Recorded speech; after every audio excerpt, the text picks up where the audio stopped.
नमस्कार, खबरों का पंचनामा देख रहे हैं और मैं हूं आपके साथ दिव्या सिंह। हम लेकर आए हैं देश और दुनिया की 5 बड़ी खबरें, जिस पर चर्चा के लिए हमारे साथ स्टूडियो मौजूद हैं कैपिटल टीवी के editor in chief doctor Manish Kumar. Doctor साहब, स्वागत है आपका। धन्यवाद। सबसे पहले एक नजर आज की टॉप हेडलाइंस पर।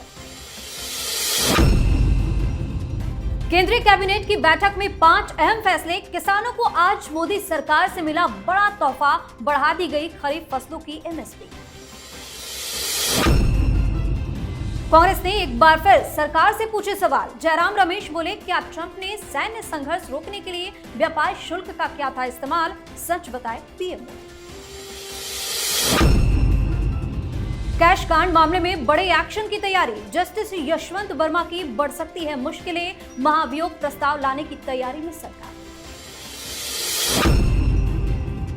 बांग्लादेश में हो रहा जमकर बवाल। सड़क पर उतरे सरकारी कर्मचारियों का विरोध प्रदर्शन जारी। सचिवालय में अर्धसैनिक बल तैनात। ट्रंप प्रशासन का बड़ा फैसला। अमेरिका ने विदेशी छात्रों के वीजा इंटरव्यू पर लगाई रोक। विदेशी छात्रों की सोशल मीडिया की होगी जांच। सबसे पहली खबर में बात मोदी सरकार की। नरेंद्र मोदी की सरकार ने किसानों को तोहफा दिया है, वो भी बड़ा तोहफा। आज कैबिनेट की बैठक में खरीफ फसल की एमएसपी में इजाफे के प्रस्ताव को मंजूरी दी। इसमें 2,07,000 करोड़ रुपए का खर्च आएगा।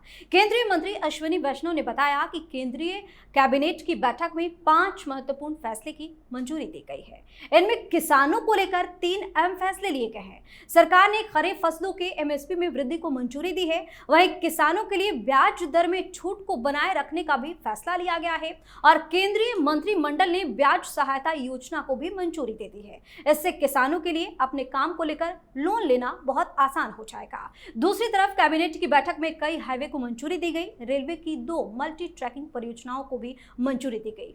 5 बड़े फैसले लिए गए। किसानों की तो बल्ले बल्ले हो गई। देखिए, कांग्रेस पार्टी अमेरिका ट्रंप क्या कर रहा है, कैसे सीज फायर हुआ, उसी में लगा हुआ है और प्रधानमंत्री मोदी कांग्रेस और विपक्ष के जो तमाम मुद्दे थे उनके ऊपर अपना कैंची चला रहे हैं। भाई करते रह गए, कास्ट सेंसस करवाएंगे, कास्ट सेंसस चुपचाप जो है ऑपरेशन सिंदूर के दौरान फैसला हो गया। दूसरा एक बड़ा मुद्दा किसानों को लेकर के बहुत होता था। अब जो फैसले लिए गए हैं, 7% के इंटरेस्ट रेट पे किसानों को ऋण मिलेगा, ये कम बड़ी बात है। अलग अलग योजनाएं एमएसपी के लिए 2 लाख करोड़ से ज्यादा रुपए जो है आपने आवंटित कर दिया।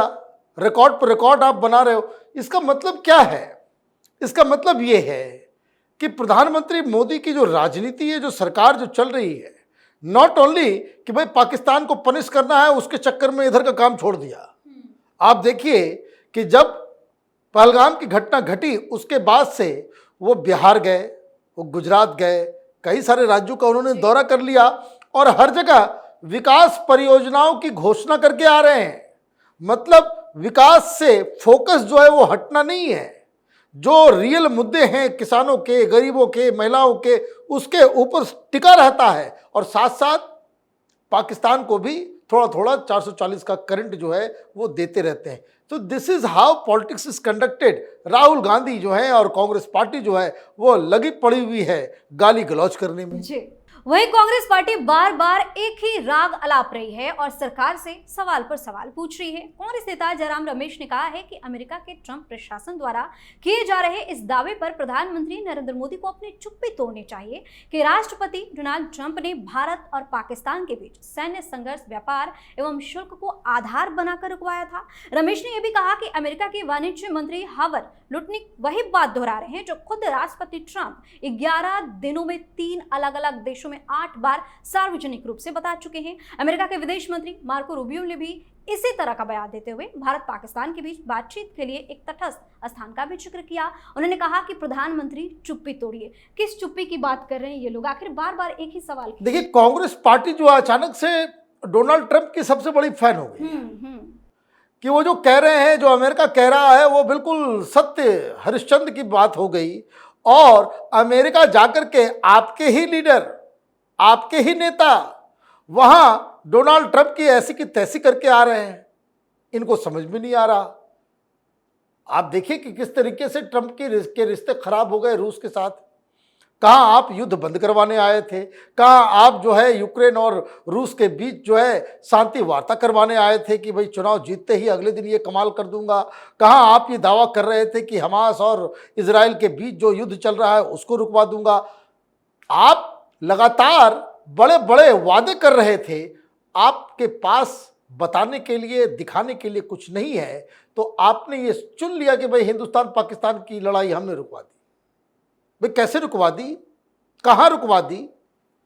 हिंदुस्तान तो कह रहा है कि अभी रुका नहीं है, ऑपरेशन पाकिस्तान जारी है, ऑपरेशन सिंदूर जारी है। और यह भी कि आज देखिए शाम 5 बजे से 8 बजे 5 राज्यों में मॉक ड्रिल होने वाला है। तो भाई युद्ध रुका कहाँ है, सीज फायर कहाँ है, ऑपरेशन रुक गया क्या, किसने कह दिया? तो ये देखिए कांग्रेस पार्टी को हिंदुस्तान से नफरत है, मोदी से नफरत है, हिंदुओं से नफरत है, और उस वजह से ये लोग कुछ भी अनाप शनाप किए जा रहे हैं, कहे जा रहे हैं, कभी सबूत मांग रहे हैं, कभी ये पूछ रहे हैं कि कितने राफाल गिर गए, कितने विमान गिर गए। कभी आप आर्मी से सवाल करते हो, कभी सरकार से सवाल करते हो, और देश की जनता बस चुपचाप देख रही है इनका तमाशा। जिस राह पे कांग्रेस पार्टी चल रही है, राष्ट्रीय पार्टी तो छोड़ दीजिए, मोहल्ले की पार्टी नहीं बचेगी अगर यही हाल रहा तो। जी, और अब बात कैश कांड वाले जज साहब की। केंद्र सरकार इलाहाबाद हाईकोर्ट के जज जस्टिस यशवंत वर्मा के खिलाफ संसद में महाभियोग प्रस्ताव लाने के विकल्प पर विचार कर रही है। जस्टिस वर्मा पर दिल्ली में उनके आधिकारिक आवास से भारी मात्रा में जली हुई नकद राशि मिलने के बाद सुप्रीम कोर्ट की तरफ से नियुक्ति जांच समिति ने महाभियोग लगाया है। सूत्रों ने बताया कि अगर जस्टिस वर्मा खुद इस्तीफा नहीं देते हैं तो उनके खिलाफ संसद में महाभियोग प्रस्ताव लाना एक स्पष्ट विकल्प होगा और संसद के मानसून सत्र में ये प्रस्ताव लाया जा सकता है। अगर ये प्रस्ताव लाया गया तो क्या होगा जज साहब? देखिए, प्रस्ताव लाने से पहले उनको इस्तीफा दे देना चाहिए। बहुत खींचा लीडर आपने करवा लिया अपना, अब it is high time he must go. आप एक बदनुमा दाग है जुडिशरी के ऊपर, कम से कम उसका भी ख्याल कीजिए। लेकिन अगर आपने सोच लिया है कि पूरी जुडिशरी को एक्सपोज करना है, तब तो इस्तीफा नहीं देंगे। सरकार का बड़ा हिम्मत वाला फैसला है, क्योंकि सीजीआई की रिपोर्ट ने कहा था कि इम्पीच कर देना है। जजेस को इम्पीच करना कोई छोटा मोटा फैसला नहीं होता है। लॉ मिनिस्टर और गृह मंत्री राष्ट्रपति जी से मिल चुके हैं, पॉलिटिकल पार्टी से बातचीत हो रही है। प्रोसेस बहुत ही आसान है लेकिन लेंदी है कि 50 राज्यसभा में और 100 लोकसभा में सांसदों को ये प्रस्ताव लाना पड़ेगा, इंट्रोड्यूस करना पड़ेगा। वंस इट इज एक्सेप्टेड तो फिर एक जांच की जाएगी जिसमें चीफ जस्टिस भी होंगे, एक और जज होंगे, एक बहुत ही ल्यूमिनरी जुडिशियल ऑफिसर होगा, ये सारे लोग होंगे। और चूंकि ऑलरेडी सुप्रीम कोर्ट ने इसकी जांच करा रखी है, जिसमें तमाम तरह के आरोप बताए गए हैं कि भाई पैसा था, इन्होंने एविडेंस को भी ख़त्म किया, ये सारी चीज़ें तो हो गई।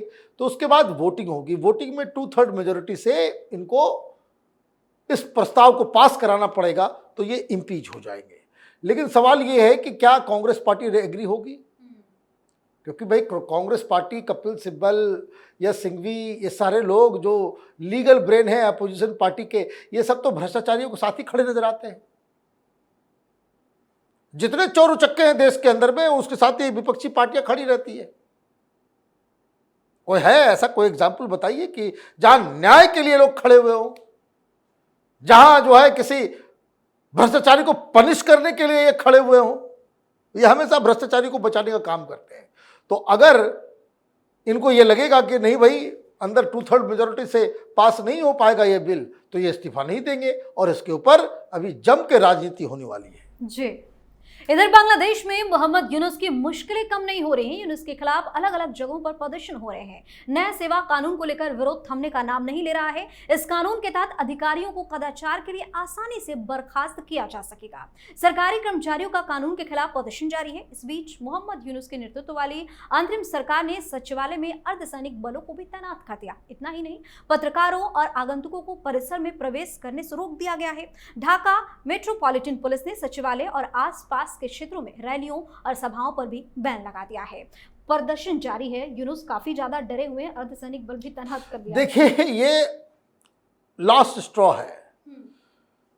ये वहां पे तख्ता पलट होने की जो संभावना थी वो अभी खत्म नहीं हुई है।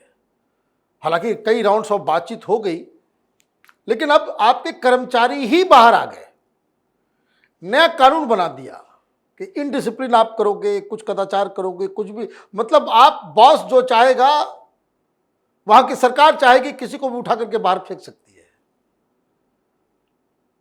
भाई सब एक ही सिस्टम था ना, हिंदुस्तान, पाकिस्तान, बांग्लादेश।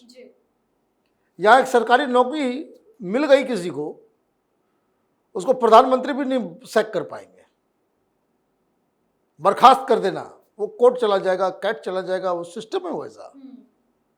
बहुत मुश्किल से सरकारी नौकरी जा पाती है, जाती ही नहीं है।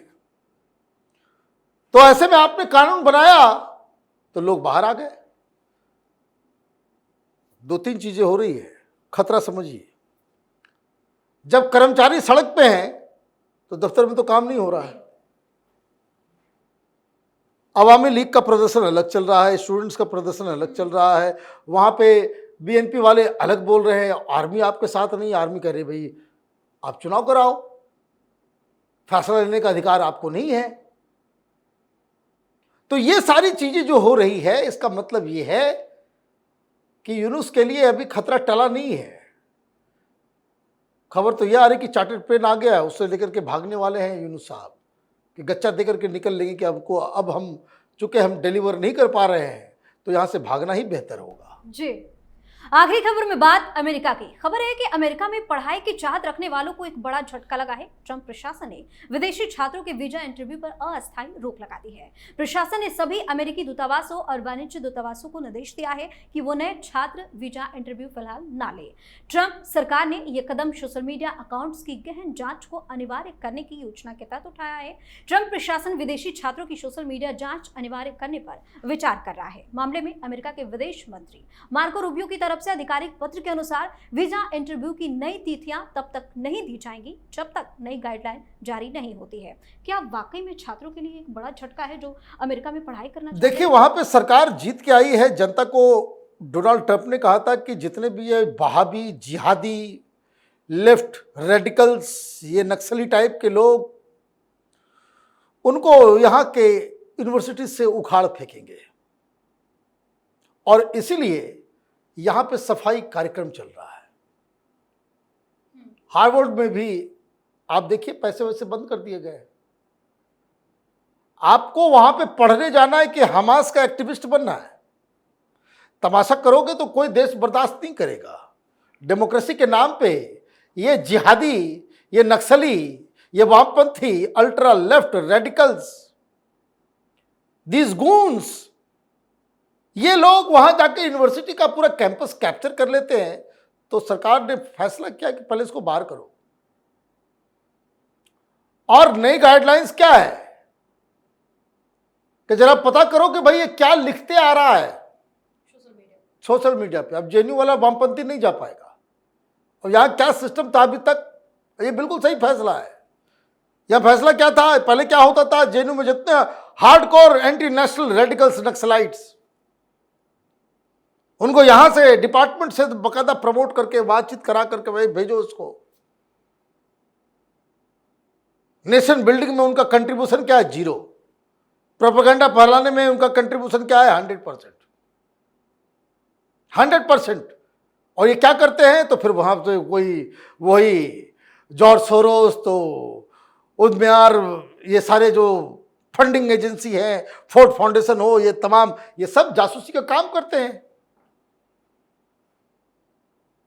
ये देखिए, कितने भी आपको हिंदुस्तान के खिलाफ वॉशिंगटन पोस्ट हो या कोई भी पत्रकारिता या कुछ भी हो, हिंदुस्तान को बदनाम करने वाली ये यही जो जयचंदों को हमने पैदा किया, वही वो काम जाकर के वहां करते। ठीक हुआ है। देश के प्रति, धर्म के प्रति, सेना के प्रति, अपने संस्कारों के प्रति, अपने इतिहास के प्रति जिस व्यक्ति को कोई सम्मान नहीं हो, तुम चाइना का दलाली करने के लिए, जिहादियों का स्पोक्स पर्सन बनने के लिए तुम वहां पे जाओगे और सरकार तुमको फैसिलिटेट करेगी। और अमेरिका को तुमने उस तरह का गढ़ बना लिया था। तो न रहेगा बांस न बजेगी बांसुरी। ठीक किया है। इन लोगों को जो है हिंदुस्तान के अंदर में भी इस तरह का स्ट्रक्चर्स को जो है तोड़ना चाहिए, और जो टूट रहा है, और ये काम अमेरिका से शुरू हुआ है, पूरे यूरोप को भी करना पड़ेगा आज न कल। जी बहुत बहुत धन्यवाद तमाम जानकारी के लिए। धन्यवाद। खबरों का पंचनामा में आज के लिए इतना ही। देश और विदेश की बाकी खबरों और उनके सटीक एनालिसिस के लिए देखते रहिए कैपिटल टीवी। हमें लाइक कीजिए, शेयर कीजिए, और हाँ, कैपिटल टीवी को सब्सक्राइब करना बिल्कुल ना भूलें। धन्यवाद।